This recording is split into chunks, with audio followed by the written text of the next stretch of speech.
Well, Ty, I guess I know who's running the start of the show every time now. So smooth. So Next, smooth. next gonna question. I'm gonna blame my mouse pad. Totally. That's if I had Yeah, a real mouse. my mouse is a asshole too. All right, we're gonna get 5-pin universe bread and mice from now on, I guess. Here we Sounds go. great to me. Podcast 190. I can't believe we're 10 away from 200. Oh man, can you imagine the extravaganza is gonna happen at 200? Yeah, we'll talk about it, and then it'll be like, yay. We're gonna have so many giveaways. You just watch. Ty's gonna break out all the fireworks. I haven't gotten that to work in like the last few weeks. I don't know what's going on. No, keep trying. No, Nope. not today, folks. It's saving it for 200. That is wild to me, though. That's wild. That's. Gotta love Apple. When did we start? It was like right before TPC one year, so end of October and November. Start of November. Was it 2019? Great question. 2018? I find this out right away here. We're either like we've got to be at least 4.5 years, but The first it makes podcast sense for it to be 5. over 4 years ago. Yeah. Huh. Yeah, yikes. Want your Wednesday evenings back? Too bad. Yeah. Seems like that correlated well with the end of a league on Wednesday nights in Edmonton. Yes. It kind of right after the EPL kind of folded and COVID happened, then the podcast popped up. Wow. No, it happened well before COVID. Oh yeah, the year before, probably. Yeah, it definitely happened the year before because it was before TPC that one year. So yeah, At 9 p.m. at night. Yeah, pre-recorded. Yeah, no time. Yeah, back then I was like, yeah, 9 p.m. That's fine. If it was 9 p.m. now, I'd be like, hell no. I'm in bed. Yeah, 100%. We would never get any East Coasters on at all. Well, like Shane Shea, for example. It never happened. Speaking of Newfoundland, Yeah, they started their open. Yes. So the Space Puffin, it must be a brand of beer. It's a specific brew or like recipe that they've made. Yeah. They posted the name Yes, they of did. the brewery, Yeah. and I can't remember. Reverend or something like that. Starts with R. I thought it started with a B. Oh my god, probably. We're in shambles over here, folks. Someone help us in the comments. Wait, I got it. I know Steve Banished Parker Brewery. posted it. Banished. Wow, not even close. Nailed it. Congratulations to the two that won singles today for Newfoundland, being Nicole Preddy and Brandon Smith.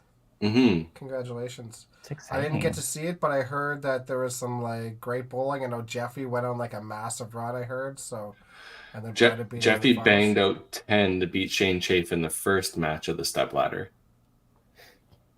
That's by awesome. 3, I think. And then I think he had to strike out against.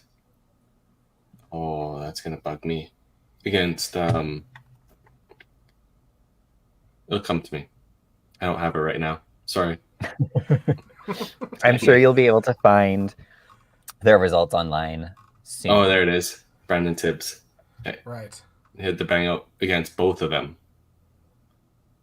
Wow. The advance. That's And then he awesome. beat Mitch Pope, and then he ran into Brandon Smith. Who shot a 433? 431? 433, I think I saw on Facebook today. Oh wow. Qualifying. We are shambles. We're supposed to be like 5 Pins podcast, but we can never recall the day of stuff at all. No. We're not used to bowling happening on a Yeah. Wednesday. That's why. Normally we have like 3 days to review the stats. Holy, That's impressive. The average 305. that's awesome.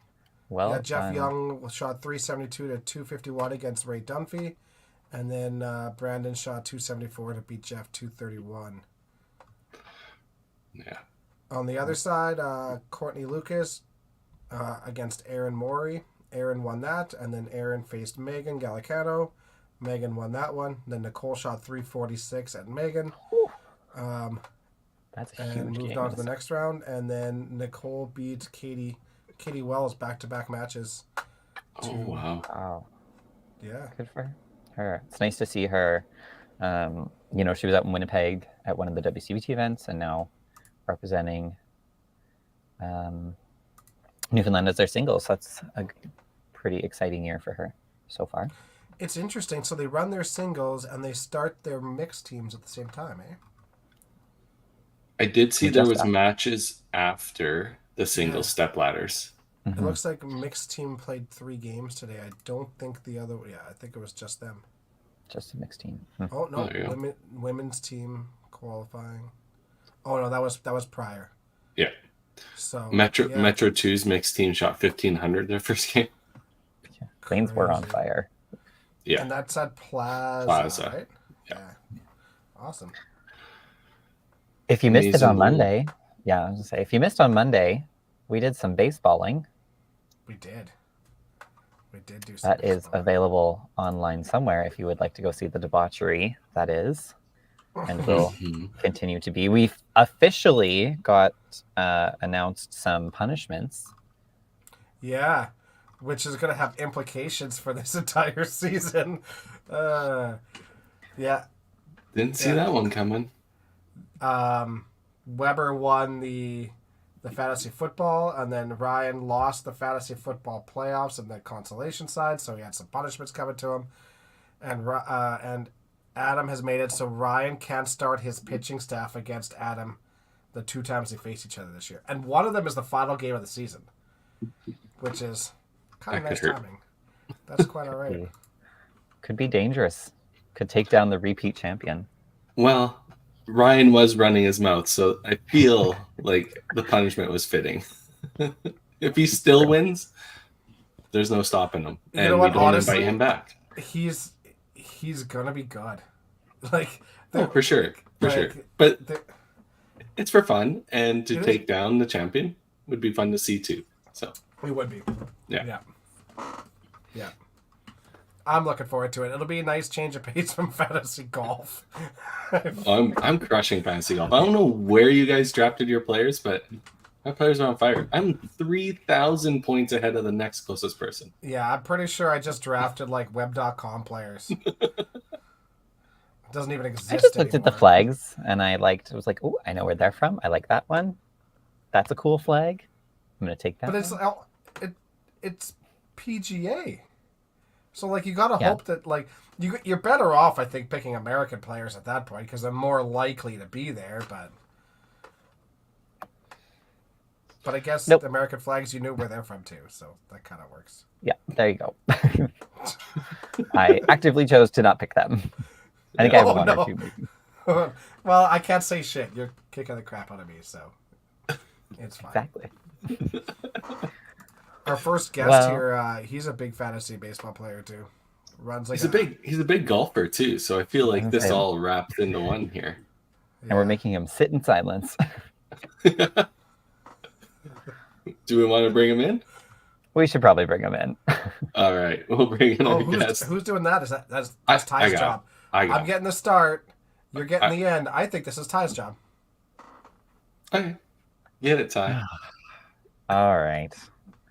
I wasn't ready. I'm not scrolled to the right. There we go. Welcome to the shambles, Harvey. Hey guys, how are ya? Good, how are you? I'm When, good. when are you doing your fantasy draft? Your big fantasy draft? Well, we have our draft order on Saturday. We all get together, so we do the order of picks, and then the following Saturday we do our draft, which takes about 10, 11 hours. Holy cow! Oh Yeah, my it's god. crazy. Well, you have Yeah. something crazy like 30 people on this thing, right? 27, yeah, 27. 27 teams. And how many players do you draft? We draft one position player, one at each possession at DH, 4 pitchers and a reserve. Okay. So less rounds, 12, yeah. but Yeah, crazy. That's a lot of people to go through 12 rounds with. It's a Isn't lot- there it's- Korea games before the next Saturday? Yeah, it's the 20th and the 21st. Yeah, the thing is that ours doesn't really matter because it's a year-long draft. There's no trades. There's just re-entry at the All-Star break, and it's different. So it's really, injuries are very important in my league, or lack thereof. How did you finish up last year? Fourth, Shoot. which I had a really bad run of injuries the last 2 weeks. All my pitchers got hurt, Yeah. or else they went to rehab.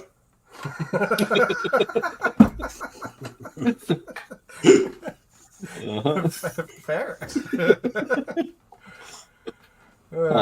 That's how times have changed, hey Harvey? So we haven't done like an official well, we did do a year-long one time, but we've done like fantasy drafts for almost all the WCBT events. At first, they were kind of hush-hush because we didn't really want to put pressure on other people knowing that we're betting on them, even though 5-Pit Universe is not condoned. We don't gambling. condone gambling. Anyways, but it's pretty much public knowledge at this point. So yeah, there's actually a few that run them. We did do a year-long one once, and it worked pretty good. I think we'll try to do that again. I found a company that was actually willing to like set it all up and like allow us to do trades and stuff like that and free agency. And I think if I remember right, it was pretty reasonable. I think it was like $100 for them to do it for the year. So I should contact them again and get one going. Boy, that's got to be getting tougher and tougher every year to do a fantasy or bowling draft. It is. You got to know your players. Oh yeah, there's so many new young players too. Exactly. Yeah. You're thinking we usually do like 8 rounds, and you're like, oh, I can grab this new guy in like the 7th round, and they're pulled in like the 3rd round. You're like, what the heck? And then they end up running teeth. It's like, oh, okay, gotta pay attention here. Yeah, like sleepers just aren't a thing. People know everybody. Yeah. It's crazy. It's pretty neat though. It is pretty fun. And it's just a nice way to stay invested. I remember when we first started doing it too, we would go around and be like, play good, buddy. Have a great shift. And they're like, oh my God, I'm on your team, aren't I? Maybe. Yeah, for sure. Yeah, this is a good call. Normally, I think there's like there's probably like 10 guys or 10 people that you're pretty sure are going to make the cut sort of thing. And we usually do ours based on money's won. So, yeah, you're always just trying to get as many people in the cut line as you can and then hope for the best. And last place has to buy around. Yeah, That only you makes remember sense. What's that? What's that, Harvey? that? It makes I sense. said that only makes sense. Absolutely. Yeah. Well, Harv, should we talk about you since you're our special Uh, guest? Your favorite thing to do? Yeah. It sure is. Maybe let's start with can you tell us a little bit about your hockey history, since not everyone on here may be as familiar with that as they are with your bowling history? What do you want to know? Maybe more the like high level hockey side. So when did that start? Who'd you play for? Where'd you travel to? Well, I'll go back a bit because it started. I left home when I was about 13, just about 14. I moved away to hockey and kind of went up the ranks and played. Got to major junior. Played with a team that you guys wouldn't know, but you might have heard of them, the Calgary Centennials. They were kind of before the Hitmen here in Calgary and the Wranglers and that sort of thing. And then the team from Calgary moved to Billings, Montana, which was a whole lot of fun because it was in the U.S. and it was a first-time thing. But we had Dave King was my coach, who you might know the name, but he coached the Flames for a bit, coached the national team, coached at the Olympics. And then I was finished playing junior. I was drafted by Washington, and I'm not going to say the year, but a long time ago. So I was picked 67th overall. And then went on to play pro for 4 years. That was my got a little bit of a cup of coffee in with Washington, but mostly played in Hershey in the American Hockey League. Nice. That's awesome. Mm-hmm. Sorry, someone else can go ahead. I got to re-pull up my list of questions. For sure. So, Harvey, you played in why is it escaping me now? In the Cup. Memorial Cup? Memorial Cup, correct? No, we won a Calder Cup, the American Hockey League Championship, when I was in Hershey. There we go. But I never played. I didn't play in the Memorial Cup. Okay. No, that was actually my. Yeah, we won the championship back in. Yeah, look at this. Jeez. My hair used to be dark. You haven't changed a whole lot. You just parted in a different spot. I love it. Proof This is he was awesome. there. There's a little less too, Dex. No, let me rephrase Look, it. A lot less. I am the last Oh, you person guys to are be judgmental on pulling that. up stats. Yeah, Why not? yeah. Does it have penalty minutes in here? Oh, it does. Oh, see, I expected you to have more penalty minutes with the Capitals. Oh, no, jeez, I hardly got on the ice. It's like, I don't know. I haven't looked at this. I expected you to get on the ice and then try to make an impact. You know why I don't have penalty minutes, Dex? Because I couldn't catch anybody. Well, okay. You must have done something right if you played that many games in the AHL too. You can't be that slow. No, my skating wasn't. I mean, it was obviously it was okay, but it wasn't my strength. Obviously, it was. But you put up some good numbers. Honestly, 52 points in 61 games is pretty solid, Harv. Yeah, well, I mean, right place, right time. You're allowed to take some credit for some things. Well, yeah, I mean, I prided myself, I think, not on my skating for sure. It wasn't terrible, but I prided myself on my hockey IQ, I think, was probably one of my biggest strengths. And I had pretty good hands, believe it or not. But sorry, go ahead. Do you remember who you played against in your 3 NHL games? Yes, I sure do. I played against St. Louis, Pittsburgh, and Montreal. And I got to play in the Forum in Montreal, which was the highlight of probably my hockey career, because it was the old Forum, so it was very cool.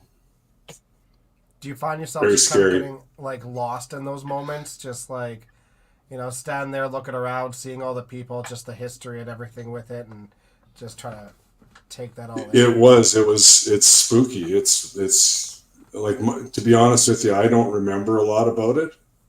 I remember seeing the back of Guy Lafleur's jersey. That's about all I remember seeing. Fair, yeah. That's fair. But the Forum itself, I mean, they talk about it having ghosts and it is. You go in there and you're in a mecca. You're in the hockey mecca. So Yeah. it was pretty cool. Did you guys win? Are you kidding? No. Do you know how bad Washington was back then? No. No, that was before It's you just- were born, Dex. It's just that Len is here, and I was really hoping you did win so I could rub it in his face, but... No. Actually, I think we got beat 6-1. Okay. All right. Yeah. Well, Well, the ghosts did help back then. They don't help Yeah. anymore. Yeah. No, they're not.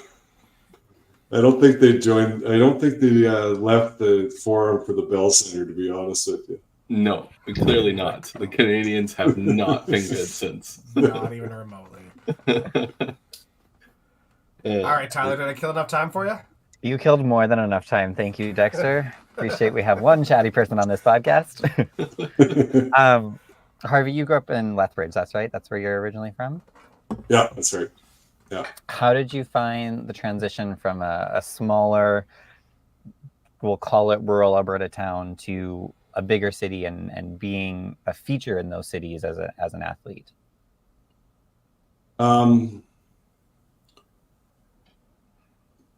That's a really good question. When I left home, like I said, I was pretty young, so it was kind of a gradual thing. I got extremely homesick when I left home. In fact, the first year I went away, I came home after about 3 months. I was just too young, and so I went away and kind of playing hockey. Kind of back in those days, it's a lot different than now. You're not drafted by another bantam team to midget team to junior team. Basically, whoever a major junior team, which would be like the Hitmen here or the Oil Kings in Edmonton, they owned your rights. So they sent you where they wanted to send you to play. So it was a kind of a gradual thing until I got to be old enough where I was playing major junior, and then you're just billeting. And it's difficult. It's really hard. It's a lot of dedication. You have to know what you're wanting to do. Not like you can't go in at half-ass. You just can't. So it was difficult. Short answer. Yeah. Totally. Maybe then let's bring bowling into this a little bit. Obviously, we talked about, those NHL games, high pressure moments, lots of people watching you, lots of people relying on you.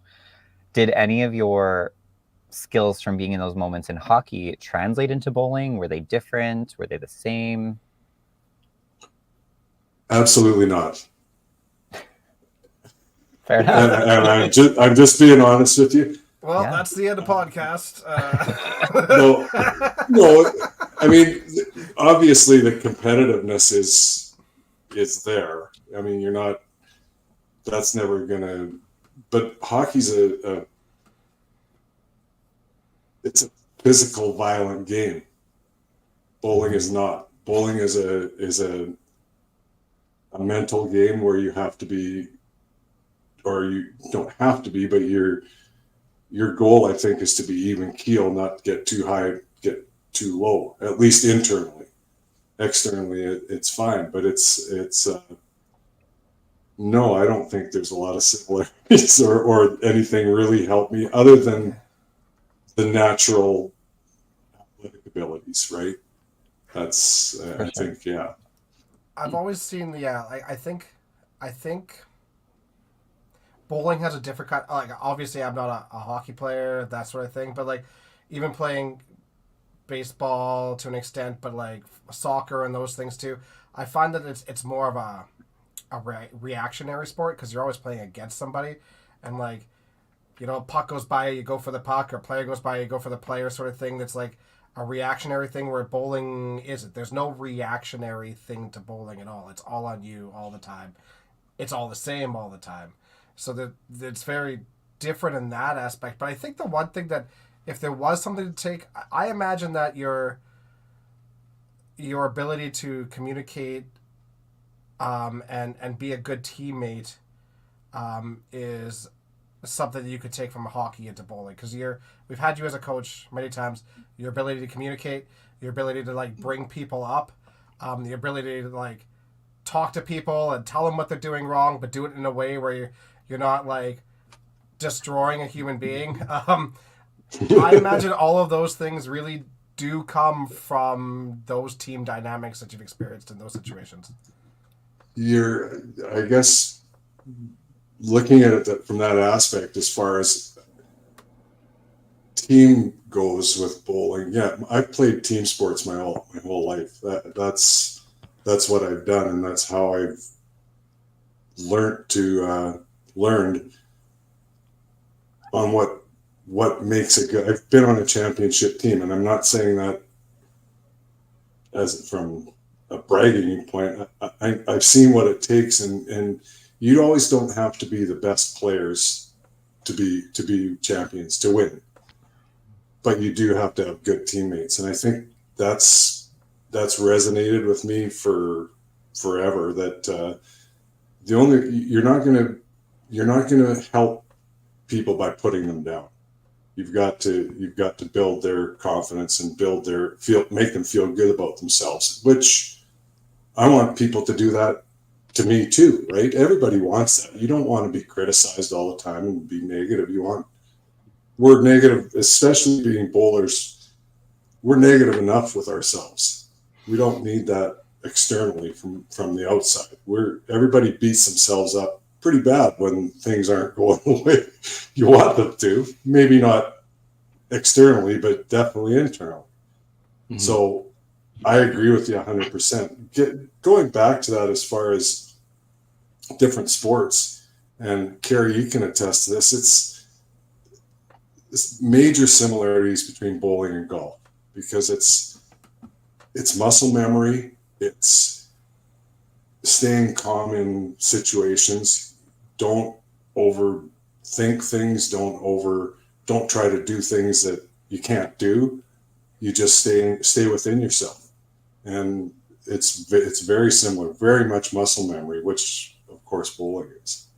Yeah, I've taken a simplified approach towards, like, even golf when I was at least a little bit competitive in it, and then bowling was I always did everything at 100%. Like, I throw the ball at 100%. I swing the club at 100%. I was never a really great finesse player. Shocking. And same thing. Oh my same God. thing goes with bowling. Lord. Right, but I think that took a lot of the even keel you talk about, Harvey, and stuff like that. Took that kind of out of what made me half decent. Anyways, I didn't have to worry about the highs and lows because I just gave everything anyways. So I didn't have those big adrenaline rushes or anything like that. You mean gave everything physically? Yeah. Right, because okay, I get what you're saying. Where mentally, I did try to stay even keel, and I don't show a whole bunch of emotion out on the lane or out on the golf course, unless I shank a couple, then you'll see it. But I don't know. It's just the way I learned. Baseball was always, you ran as hard as you could in baseball. You swung as hard as you could in baseball. Like, everything was everything you had, and it just translated into the sports I played later in my life, and it's stuck with me through bowling, even though I know now so more that I have to prepare mentally more than I do physically by far in bowling now. I think just due to age, right? So we have a comment here, and I think I know the answer to it because it kind of made me giggle a little bit, but most bowlers put too much pressure on themselves. When you played hockey for a living and a career, did you approach bowling from a much more relaxed perspective than other bowlers? No.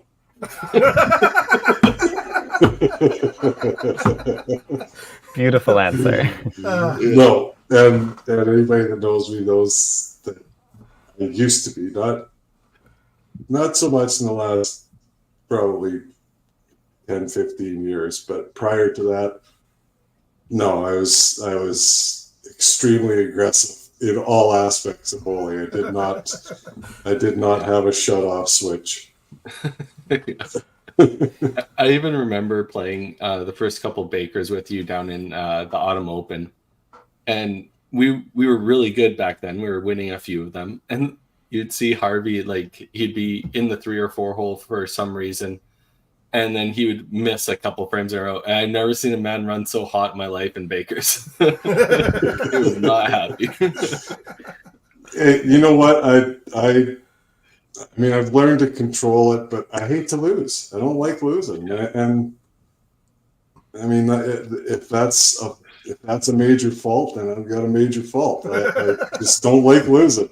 There's nothing wrong with being ultra competitive. Nothing wrong with that. I mean, some people will not like this comment, but I was told at a very young age from a coach that told me, "You show me a good loser, and I'll show you a loser." That's what I was told. So, Yeah. Fair. and I mean, don't get me wrong. There's different ways of handling that, a good or a For bad sure. loser. For But sure. you show me somebody that accepts losing, I guess, is a better way of saying it. Yeah. You expect everyone to be a little bit pissed off afterwards, Or- but like, Yeah. you don't want to be happy losing. Yeah. No, I guess you just don't want to accept it. You Yeah. know, oh well. That's just not. I have Sorry. that's okay. I was to say I have a secret audience question from Tracy Smith, Oh, podcast co-host. uh, She wants to know how you got into bowling, Harvey. After hockey, how did you end up here? well, my mother was a master bowler, believe it or not, and I mean she wasn't a tournament master. She was a teaching master, and I bowled. Well, I bowled YBC until I left home. When I was 14, I won nationals YBC singles, and I never picked up another bowling ball until I was 30. I walked into a bowling alley I think, to use the restroom with Chinook, and I saw Daryl Bailey, Roy Cunningham, Brian Rossetti, and they're all from Lethbridge. So I knew them from back when I was bowling a lot, previously. And Chief Roy Cunningham asked me if I would come and spare. And I said, I told him I haven't thrown a ball in 16, 17 years. He said, oh. So I went out and then I was hooked again. So I started bowling back in Calgary. Did you bowl YBC with Daryl? And I guess at the time it would be Yeah. Daryl and Diane. Not Diane. Diane's Okay. way older than I am. Sorry, Di. Sorry, Di. Oh, I'm gonna So clip that. Harvey's gonna beat up Dexter at Masters, and then Diane's gonna beat up Harvey, and everything will be settled. Diane's already got me. Yeah, she'll be beating me up. Okay. Oh. No, she's a little bit older than I am, but Brian Rossetti is pretty much the same age as me. So he bowled YBC. I bowled YBC against him too. It's kind of crazy to think that you would have known these people for 50 years. Isn't that wild thinking Yeah. about? Very true. Yeah. Yeah, every day I get up and just happy that I can say that. Yeah. I've known somebody for 50 years. Yeah. I got a little bit of a pop culture question for you here, Harvey. Okay. Do you like the show Shoresy? Absolutely love it. Perfect. I knew Yeah. you would. I just wanted Yeah. confirmation on it. Yeah, absolutely love it. Yeah. There's a line in the show, if you guys haven't seen it, you gotta hate to lose. And I think it represents Harvey pretty well. Yeah. Yeah. Yeah. That's very true. Yeah. Harvey, how did you, like, maybe more mentally or emotionally, how did you find that transition out of hockey and back into bowling? I feel like we have a lot of people in bowling who struggle with the transition out. They feel a lot of pressure. I don't know what that reference is to. It's a Shoresy reference, sorry. I see it. Yeah. Apparently, it's an old person show, Ty. What? No, No, it's not. no, it's not at all. Sorry, Ty. That's okay.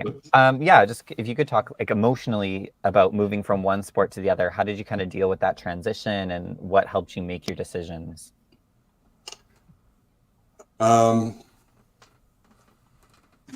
Surprisingly,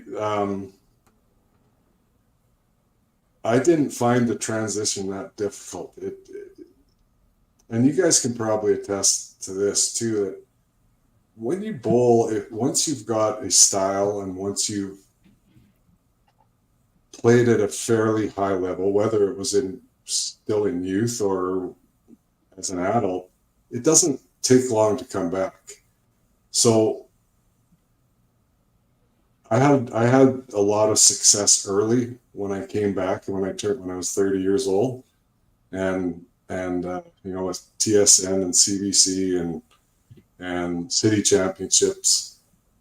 So I just assumed that was the way it was going to be, but that's not really the way it works, because there's, you get, as you guys know, it is difficult because you get in your own head, and your expectations keep getting higher and higher, and sometimes it doesn't work that way, and so you have to learn to temper that, figure out how to handle it. So the transition wasn't hard, the maintenance was hard. Sure. I think you definitely had a benefit that you have like a very simple style. There's not a lot that goes wrong with the way you throw the ball, which is great. That means that you did a lot of work when you were a kid.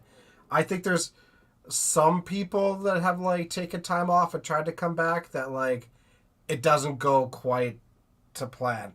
I think if you have lots of moving parts, you try to get that timing, because so much of it is relying on timing, and try to get that back has got to be difficult. Yeah, But I agree. your shot's so simple, right? It's awesome. It's such a great ball. I just like Nick Utley for Thank you. example.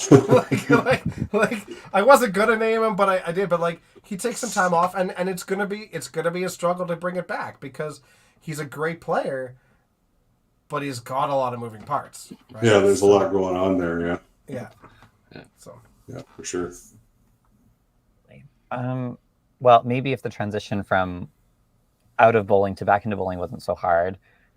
Obviously, the last few years you've kind of stepped back from competitive bowling, but you've stayed with coaching. How was that transition to make what contributed to that decision to, maybe take that step back and transition into a coaching role?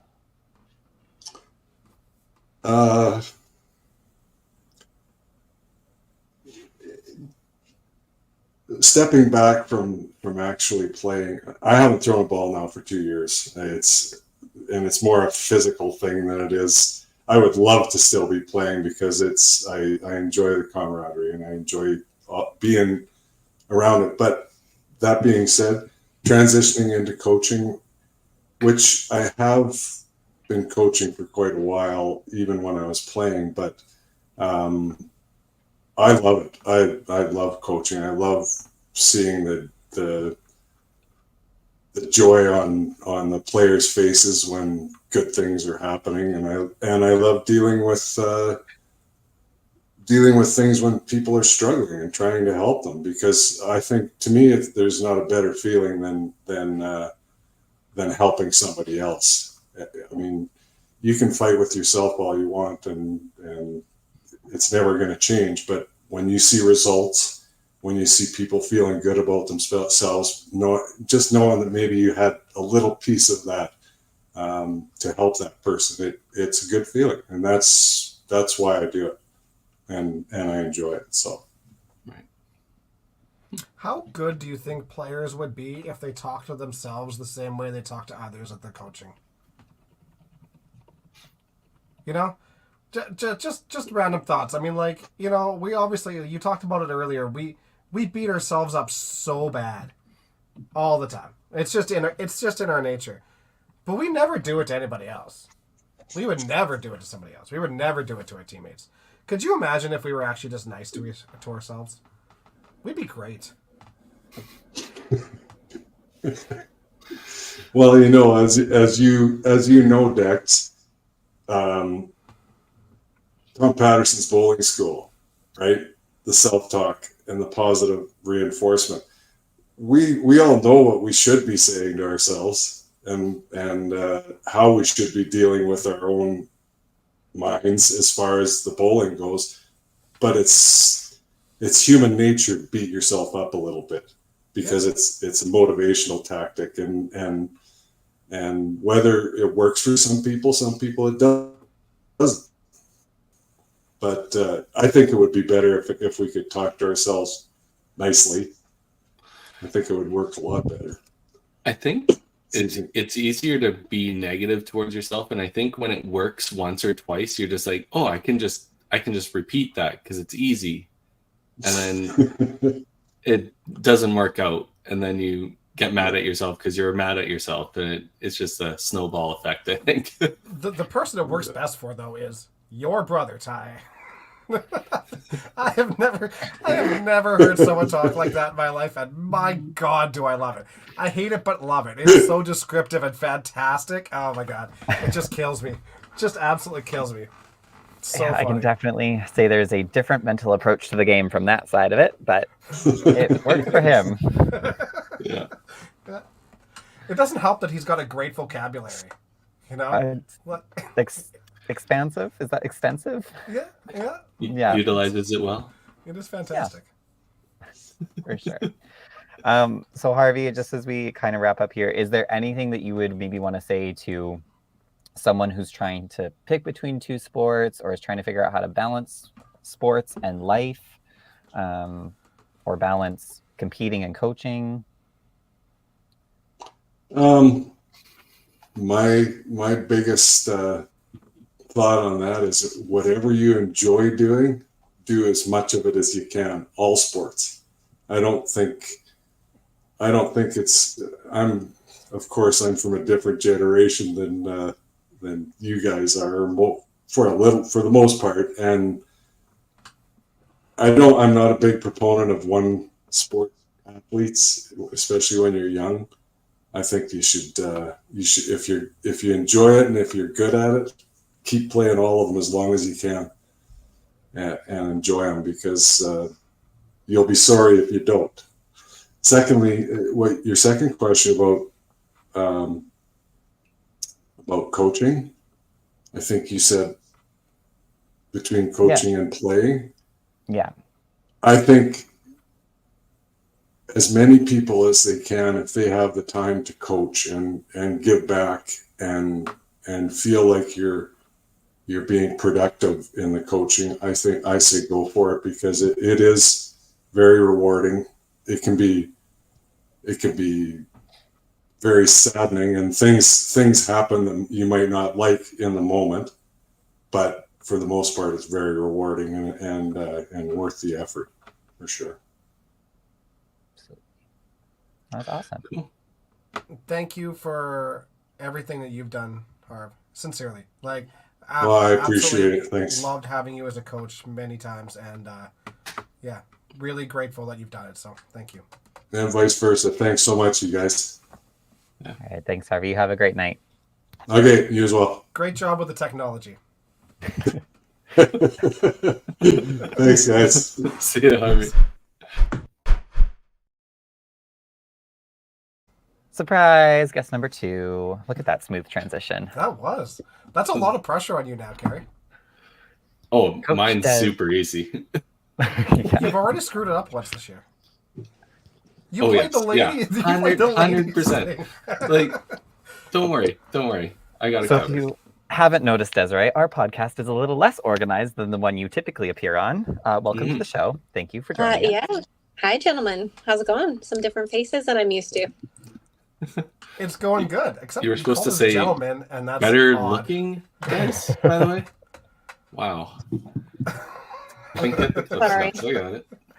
So we all know Desiree from the bowling world, but we may not know Desiree from her figure skating world.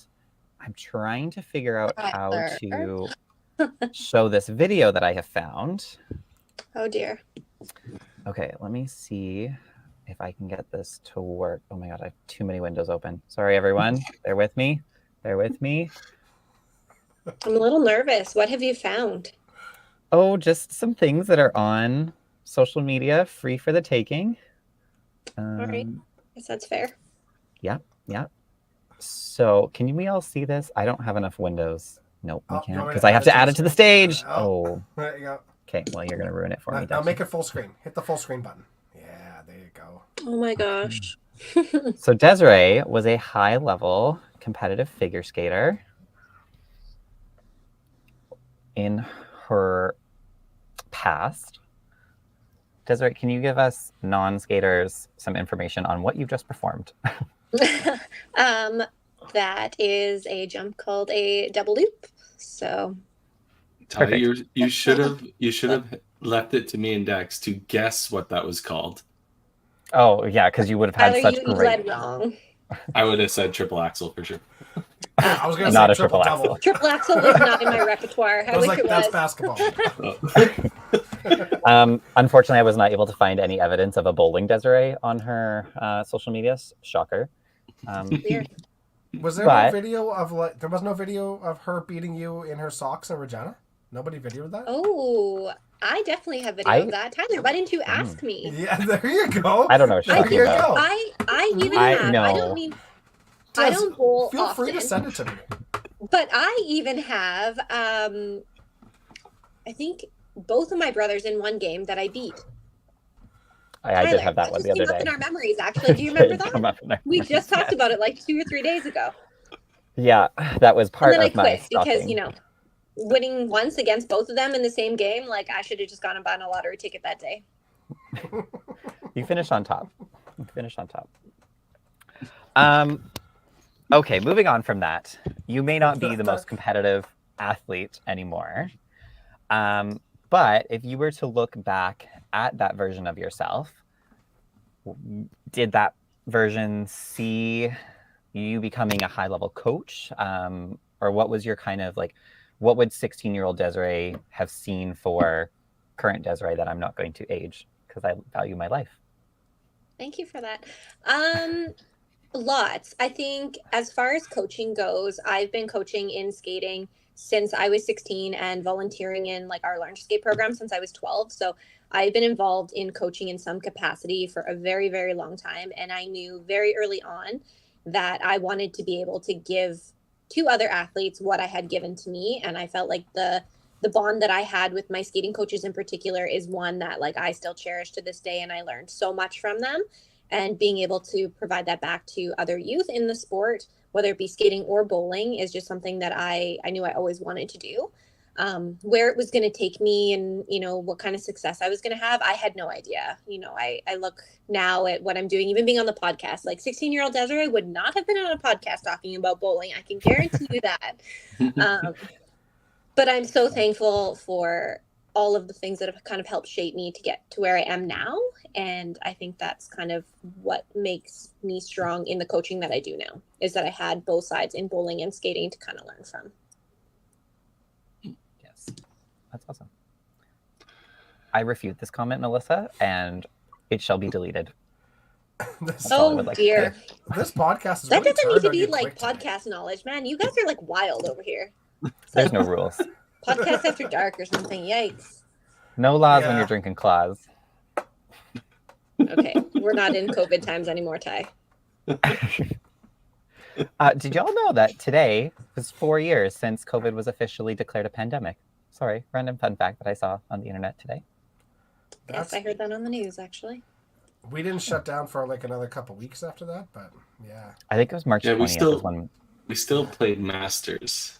we did. we did. But there was 3 cases in the province at the time. Yeah, but looking back at it, and Tracy, you can kill me if you don't remember this, but Tracy was super sick at Bonnie Doon. Full runny nose, had the cough, sore throat, and COVID was just becoming a thing. And I don't remember if she played really well or not. It was weird. Played with her all day. I never got sick, so I'm pretty sure it wasn't COVID, but it was looking back at it, we're just wow, wonder, could have that have been? So Desiree, I'm throwing you off track of your study guide that I sent you. You you were a high level figure skater, but you also competed at the national level of bowling. How did you balance that as an athlete? There was a lot of early mornings and late nights, and my coaches and teammates that I played with, thankfully, were always willing to kind of accommodate my crazy schedule. So where now it's kind of everyone gets together and whatever the majority as it goes. When I was bowling, most of my teammates, I'd be like, well, I can only make Tuesday nights work, and kind of whatever they had going on, they put to the side so that I could be there. So it just involved a lot of driving, bless, parents and grandparents who helped out. But yeah. Is your dog okay? Yeah, I think someone was at the door, so I apologize. My guard dogs. Okay, so maybe talking about your role as a coach, skaters are often competing as individuals, but on the bowling side of things, you've had a lot of success coaching Alberta teams, 10 consecutive Youth Challenge team titles. I guess technically a perfect golden record at Open, Provincial, and Nationals. How do you switch between the two? How do you coach one-on-one? How do you coach in a team? What do you notice is the difference? I feel like this is going to be like an unpopular opinion here, but for me, I know on the outside in bowling, we see teams. For me, when I am coaching bowling, regardless of, 5-player, 6-player, 2-player, whatever it is, I see individual athletes. And I think that the biggest thing within a team is that you get a lot of different personalities and each player needs something a little bit different. And when everyone is treated the same or gets given the same speech, sometimes that's where conflict starts. And having a good team environment, good morale, good energy is super important. I mean, we've all seen it. It can change so fast. It can be one chat that's supposed to pull everybody together, and all of a sudden, you've got 6 bowlers going 6 ways. So I think pulling a team together is important as a coach. So that's kind of your role there, is to help them manage that. But for me, I try to still treat my teams like individuals. When people notice when I coach, I'm very close to the lane, and I'm usually having a conversation with that person who is on the lane, so that we're having kind of like a one-on-one conversation, and I can give them whatever it is that they need in that moment. And then when we all step back and the frame is done, that's kind of where that team side comes in. The players are there to support one another. We laugh, we joke, whatever it is, have a little chit chat if we need to. But I think for me, it's really just focused on the individual. Which I know may seem weird when it's a team sport, but you are a team of, elite individual athletes. And when you get on the lane, no one else is throwing the ball except for you. So in that moment, it needs to be focused on you. Yeah, no, I completely agree with you. It's just, yeah, exactly. You have to work on team dynamic, but you still have to have people throw the ball their way, right? And you still have to figure out what's going on with them, whether it's good or bad or whatnot. Like that makes complete sense. Absolutely. What kind of comparatives do you have when you're coaching figure skating in, like, say, a one-on-one session to a one-on-one session with bowling? I'm not sure if you have a lot of that. I know you have your program where you're doing virtual coaching and stuff like that. Is there a lot of parallels in those two aspects? Do you apply a lot of the coaching style that you do for figure skating to a bowler? Absolutely. Most of what I do in skating has to do with body alignment and biomechanics. And I'm not quite sure how many coaches are incorporating that into their coaching currently, or really have the knowledge base to do it, unless they've been involved in it in their own sport kind of in the past. So for me, when I'm looking at a bowler and I'm trying to give, feedback on what they're doing, I always relate it back to kind of like a body part or something that's happening within that biomechanic process as to what's going wrong, instead of using, most people know, like, I don't use the traditional phrase like, oh, get your arm out or follow through or those type of things, because to me, I need to be able to quantify it and ask you very specifically something that we can come back and say, did you do that? Yes or no? And it has to be like a checkpoint within your body, not just a feeling. Yeah, honestly, that's like one of my biggest pet peeves with a lot of coaching these days. And I think a big part of it is just a lack of knowledge out there for a large part. But like my biggest pet peeve is somebody being like, get the ball out. Well, like, why am I not getting the ball out? That's a symptom. That's a symptom. Yeah. What is the cause of that? Yeah. Or, oh, you're going too fast, right? Or you're dropping your shoulder. And it's like, great. Yes, these are all things absolutely that are happening and you can see. But like you said, it's you have to get to what is the cause of it, because guaranteed something has happened earlier in your process or your steps that have led to that outcome. 100%. And we can keep saying, keep your shoulder up, keep your shoulder up. But it's not going to change anything unless we know what's causing that to happen in the first place. And so that is kind of what I try to focus on in my coaching.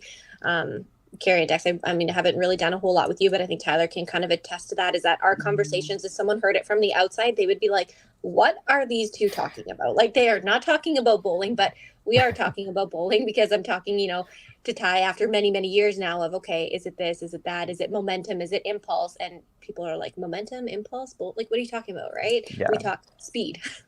When our conversations revolve around drop, pop, and razzle dazzle, it sounds a little bit more like a dance competition, but I swear it's bowling. Yeah. But I think to kind of build on that, right? Like, I think that's a great starting place for a lot of these people who want to become coaches is to start with educating themselves on biomechanics and movement, but understand that that's going to evolve, right? Like, as I mentioned with Des, my conversations with her are drop, pop, and razzle dazzle. That is not biomechanics. That's terminology that we've developed to help connect that kind of biomechanical knowledge into checklists while you're competing. Would you say that's like pretty fair for you as a coach? You feel like those things evolve?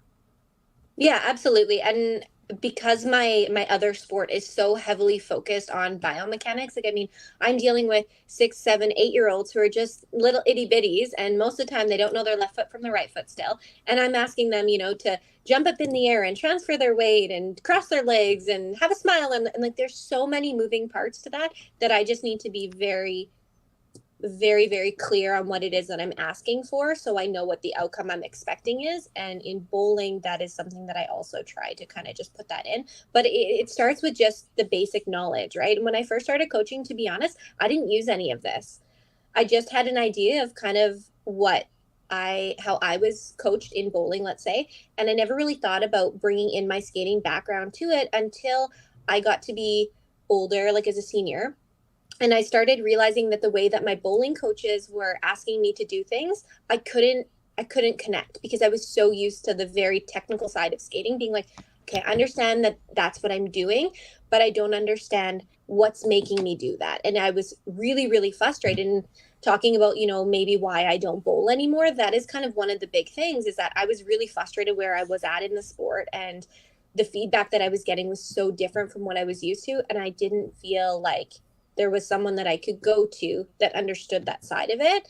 And if there had been, I might have stayed in the sport a little bit longer, instead of transitioning to a coach. Yeah, that segues really well into like another thing that we could talk about. Is you mentioned you stepped away from bowling because you took a break to go skate with Disney on Ice in the US. What kind of emotional journey did you have to go through with that to kind of decide, okay, I'm going to step away from this community? Like, obviously, from being your brother, you and your bowling girls were such a tight-knit group, and you still are. What kind of emotional journey did you have making that decision? For me, it honestly, it wasn't too hard. And I think because it ties into the frustrations that I was experiencing. And I think a lot of people, when they're experiencing frustrations, they hit a crossroad in their sport, and they either decide to stick it out and try a different coach, try something else, or they decide to take a step back. And for me, at the moment that I was at, I was either faced with, okay, do I stick out with bowling and, maybe coach skating full time and kind of trying to decide if that was a transition I wanted to go through, or did I take a step back from bowling, put it on the side burner, and then have a career skating with Disney on Ice. And so obviously I chose to go to Disney on Ice because I just at that point had kind of had it with bowling. I was not enjoying it. I don't think even, like, I wasn't coachable at that point because I was so frustrated in what was going on. So it wasn't as hard of a transition for me to make, I think, than some other people who maybe only have bowling, or they gave up another sport for bowling, and now that's the frustration they have, and they're hitting that crossroad. For sure. What was the transition back like then for you? Obviously now you're a big part of bowling and seem to love it. So what was the transition back like? Do you think the break helped? Was it necessary? Absolutely. I think when you step away from anything, you really get a clear perspective. And I think most people can relate to this even through like COVID, right? It kind of made us all really think about what it is that I really want to be doing. What do I enjoy? And what do I want to spend my time and my effort on? And for me, that's coaching. I love coaching. It's my career. It's what I do every single day of the week, all day long, basically. And so it was easy to come back because at that point I was so excited to coach, and like I had my brothers, and there was this group of Bantam boys that I started working with, and I really connected with them, and I finally got to see, I think, like that connection that I had with my coaches, I saw in the bowlers that I had, and it just like reignited my passion for the sport. Do I want to pick up a bowling ball right now and go bowl myself? Absolutely not. But if someone asked me, hey, do you want to go to the lanes and practice? I'm struggling, or I need to work on this. Absolutely, I'm there. And I think kind of I caught the end of what Harvey was saying, is that whatever it is that you love, like you need to do more of that. And for me, I get asked all the time, like, why don't you bowl anymore? And it's just because for me, like, I don't love to bowl anymore, but I do love to coach bowling. So that's awesome. the path I've chosen. All of my open mixed team dreams have just been shattered on live podcast. So sorry. I need a moment. Well, while Tyler's taking a moment, that is obviously you've had lots of success in bowling as a coach, and only Dez's work. I don't know what I happened. know. I must have turned mine off. Messed up. What is the goal for you specifically in coaching bowling still? Like, are you looking to continue that streak? Are you waiting for the chance that it ends? Like, where are you at?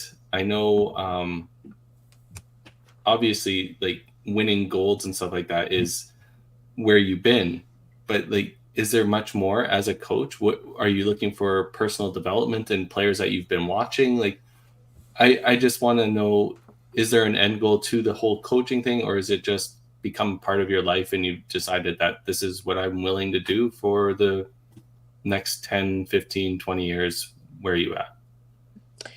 I think if you want to be a good coach in any sport, you have to be continually developing and educating yourself and setting goals for yourself. So while I may not bowl anymore, those who know me well will know I am an extremely competitive person. And although I may not be throwing the bowling ball, I still set goals for myself all the time. So Tyler kind of touched on with the Youth Challenge one.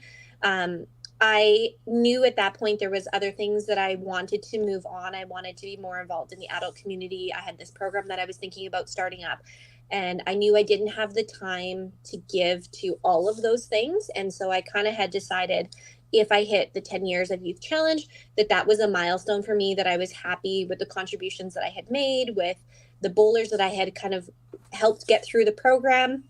And I was happy to walk away from that and move on to something else. So I think the end goal for me is to, I'm going to say, like, help as many bowlers as I can, because I really love what I'm doing. I really love coaching, and getting to be a part of someone's journey and help them achieve their goals is really, that's my passion. Getting to see people walk up on stage or maybe qualify for their first nationals, average something they've never averaged before. You know, in my program right now, I have a couple that have made IP nationals for the first time, which is super great. One that just bowled the Open for the first time in, a bunch of years. People that are coming out of YBC trying to be competitive again. And so just getting to be a part of that journey and help them get there is super rewarding for me. Amazing. So you mentioned your program. You have, semi-pioneered. Obviously, Mitch has his own program that we have to kind of acknowledge, but you're, a part of this pioneering program for turning bowling coaching into this semi-pro / pro thing. Obviously, you've done the Newfoundland Bowling Academy bowling school situation. And then you have your program. What is maybe your bigger goal? What kind of influence do you hope that has on bowling as a sport? Maybe. I like to push boundaries, and I like to see the sport grow. And part of, I'm going to say, when I was bowling myself, is I felt like I was in a really stagnant place, and kind of bowling was as well. We didn't have a lot of the cash tournaments. There wasn't all these things going on. And now we've got Pro League. We have all these cash tournaments. We have new ones that have just started coming, kind of popping out of the woodwork. And it's amazing to see. And so I think as far as coaching goes, just being able to help develop athletes across the country, no matter what their access level is like. We have a lot of people who maybe live, half an hour, 45 minutes, an hour to a bowling alley, and they don't have the same kind of access that we do, Edmonton, Calgary, or Alberta, or some of the other provinces. And I've always said that kind of success drives success. And I think bowling is a big one in that. In Edmonton, we've seen that, right? You have 5 good bowlers, you have 10 good bowlers, now you have 20, and all of a sudden you have 30 people trying to qualify for 6 spots, right? And we are very fortunate that we have access to so many great coaches and competitive leagues, but not everyone has that available to them. And so the fact that we can be virtual now, or that their technology is so great, I just feel like it's something that we really need to tap into. And the better we all get, the better competition is going to get, the more the sport is going to grow, and that's really what I want to see. Totally. Yeah. I couldn't agree with that more, right? Like, the more access people have to competitive coaching or that aspect of the technical side of bowling, I think you're going to see growth in the sport, as long as, like you were saying, Des, there were certain groups of people that had access to that side of it, and you could see the groups that didn't were diminishing. So to get access to all of it is only going to improve it all. Yeah, and that's something even that I've kind of taken from skating as well, is we have that in skating so much. There's always a seminar or something that you can go to just outside of our competitions, and it's people sharing knowledge. And that's a big thing too, is that it's not about me, it's not about other coaches, it's not about ego, it's about helping athletes develop and being able to provide feedback that they're actually going to be able to take back home or into their practice and incorporate with their coaches that they're already working with, and just help everybody kind of like grow and hit that next level. Yeah, because if somebody gets that, they might stick around in the game for the rest of their lives. And like that's what we need. We need those people to keep this game alive. And we're very fortunate the way some things have shifted. That's for sure. So, yourself. Yeah, I think off the top of my mind, like a great example of that was coming out of the Newfoundland Bowling School. We had, or you guys had, one of their attendees or students win an MBT event. Without that resource, was that even a possibility? Would that have ever happened? Last week we had the Ancestors on the podcast, and they said we have to drive 2 hours to go to a competitive tournament because we don't have competitive leagues. And this ability, as much as COVID was awful, really opened to our eyes to the potential of virtual influence. Speaking from Next Gen, you live in Calgary, but we FaceTime you every match. So I think that's something that we definitely need to reach into as a sport and really try and pull as much out of as like a national community, so that we don't become these isolated groups of, this is Edmonton, okay, this is Saskatoon, this is lower mainland BC, right? Like, we really have an opportunity to push that agenda. Yeah. And that's just part of that, like, success breeds success. Like it really does. All it takes is one. And once you've got one, you've got two. And then from there, it grows and it grows. And I know I was just in Newfoundland for their bowling academy as well, but they had some good bowlers that were already coming up, right? And so we've seen where it started with a few of them, and now they have a whole group of them. We've seen on the youth level and now at the adult level as well. I think it was Brandon today, or whoever won there, was 305 average or something like that. That's incredible. And I think it's fair to say, maybe a few years ago, people wouldn't have expected that. And so it's really good to see even the changes that they're making, in their own province, and they're pushing each other, and everyone is just, the game is improving because they know across the country that's where they need to be be on the podium. It is nice that the C5 has started to do some things remotely for like their level 1 and not the level 1 community sport initiative. The intro to comp the first level is available virtually. The second level is not yet. I hope they do get to that at some point. I've said this a few times on this podcast. I'd love to see a step after it. Obviously, bowling isn't getting funding from Sport Canada at all anymore. So, we have our intro to comp, we have our community sport initiative, and those are all designed for Sport Canada. But I would love to see a level 3, a step above it, and it doesn't have to be reliant on Sport Canada, because we're not reliant on Sport Canada at all anymore. But I just want to see one that's specifically designed for teaching coaches the physical side of the game, because the first 2 levels just really don't touch it at all. there's so much knowledge and a lot of people could share, again, yourself included, that I really think we need something like that so this information becomes more readily available to everybody around the country and not just isolated to the places that have elite level athletes that understand the game as well, you know? Yeah, absolutely.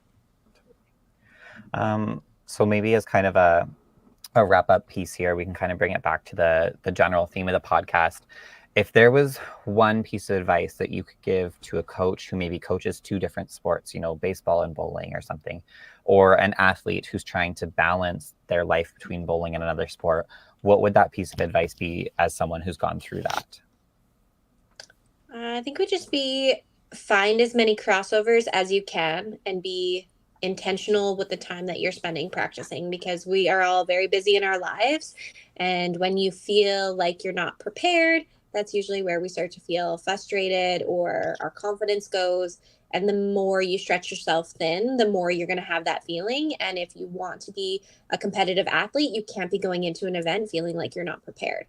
As a coach, I can't go to an event feeling like I haven't given my athletes all of the things that they need to succeed, or that I can't give them 100% because I've got something going on in life.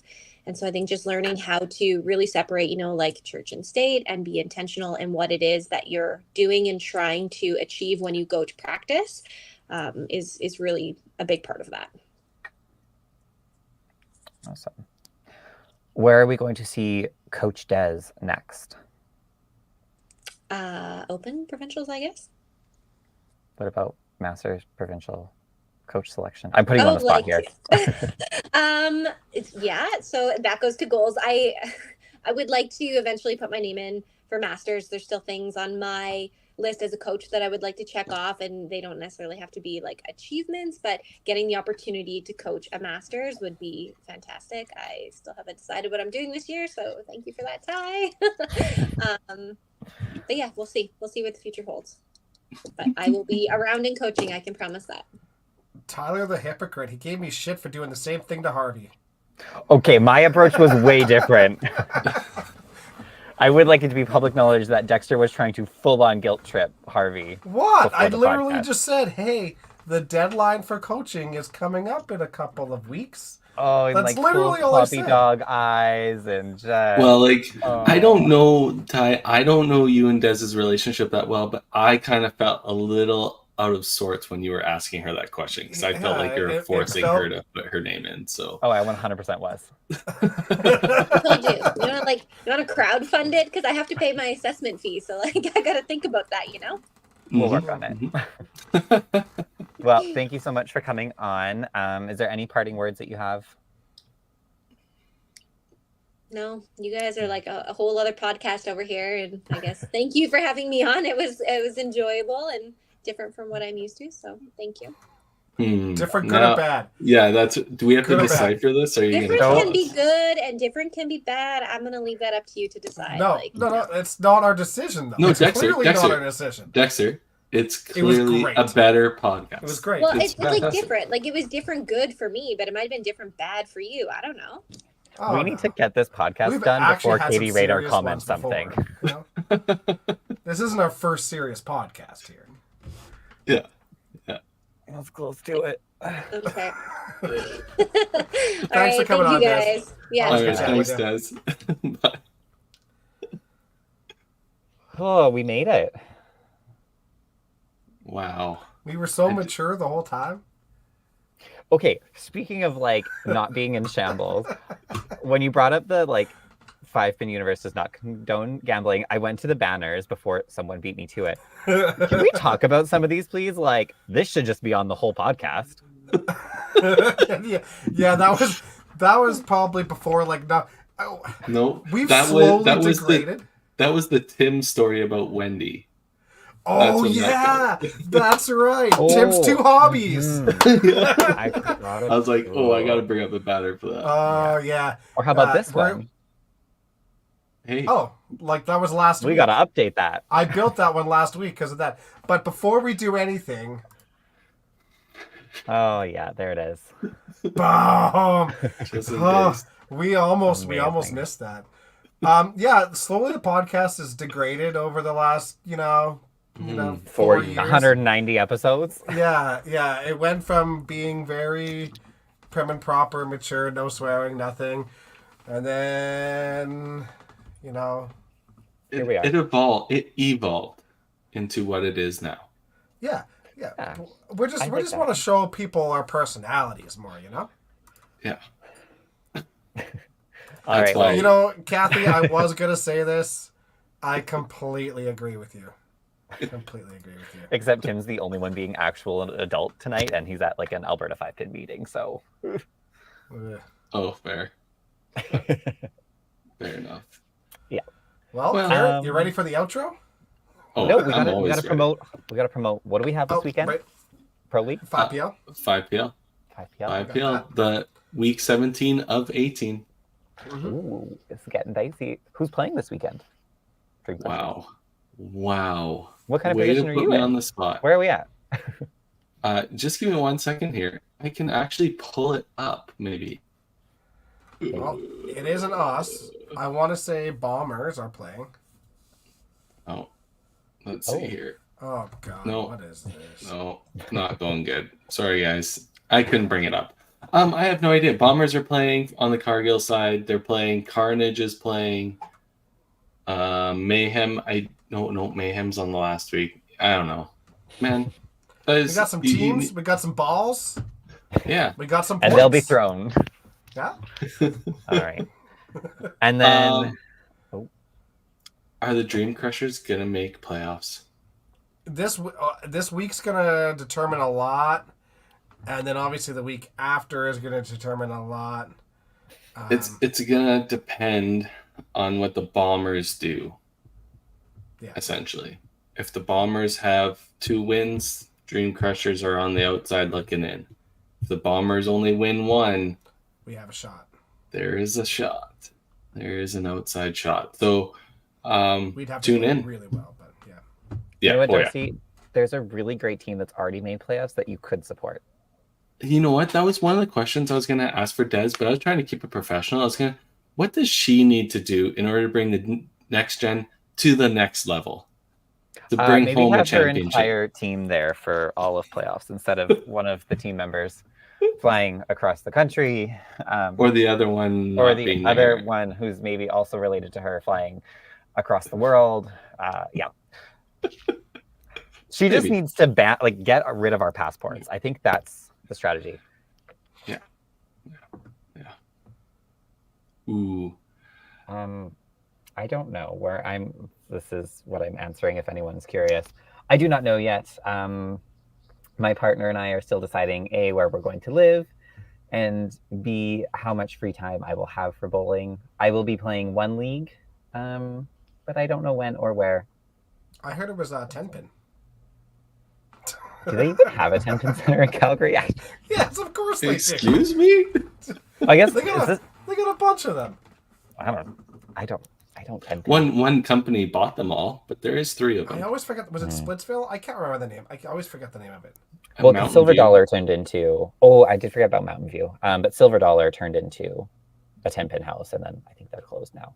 And then there should be Let's Bowl. I think that's probably the only one that I know from YBC. Yeah. I do believe there is 3 centers. They all got bought up by the same one. So, but I think you should stick the 5-pin even for your transition years and whatever you're going to be doing for those transition years. And I think you should join a Calgary team, but that's just me. I don't know if Des is on board Oh, with that. are we talking about a pro league? Oh my god. No, I will still be bowling for next gen. That is decided. Sorry, folks. Well, no, the Wow. question was where. It wasn't Yeah, for who. it So was. no, yeah. Okay, perfect. I was just throwing an extra wrench into that.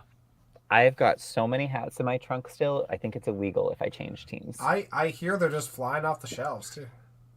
Flying out of my car actually as I leave them. Anyways, if anyone wants to buy a hat, $30 to $35, I got options for ya. I'll be around. Next gen selling. All right. Well, we'll end this podcast here. We'll have one more next week. And then I do think It's ladies next week, right? Yeah. 3rd week. No, I don't. Yeah, because we did Regina Review. Oh yeah, you're right. Uh, It would be. family- This is the multi-sport. 13th. Math states that there had to have been a week before. You bet. Ladies podcast. We have been in talks, and I don't think we're gonna do a live one for the Open. I think there's a bunch of team suppers happening that night, so we're just gonna let the Open be the Open, and we'll bring it back after that. If we could throw in like a spur of the moment 30 minute one or something, Yeah. complete debacle bullshit is what it'll be. It might be a Might- late evening one. Yeah, and that's fine. I mean, I did go live on 5 Pin Universe and Statler at 1 a.m. one time, so That's true. there It's was true. that. So We don't are- rule out everything. But No, but an official podcast, maybe not so much. We do want to give the teams and everybody their respective time with what they got going on up in Grand Prairie. So tune in this Sunday, and if not, we'll see you on the Ladies Podcast next week. And if not there, tune into 5 Pin Universe running Open streams. good luck to those playing in Newfoundland right now. Yeah. Yes. Good luck to those playing teaching division provincials next weekend or this weekend. This Yeah, weekend. I think Saskatchewan So has much. this too. So much Lots going on. Tons. Yeah. Yeah. Getting close to the end of the season. All right. Have a good one, guys. Thanks, everybody. Ah.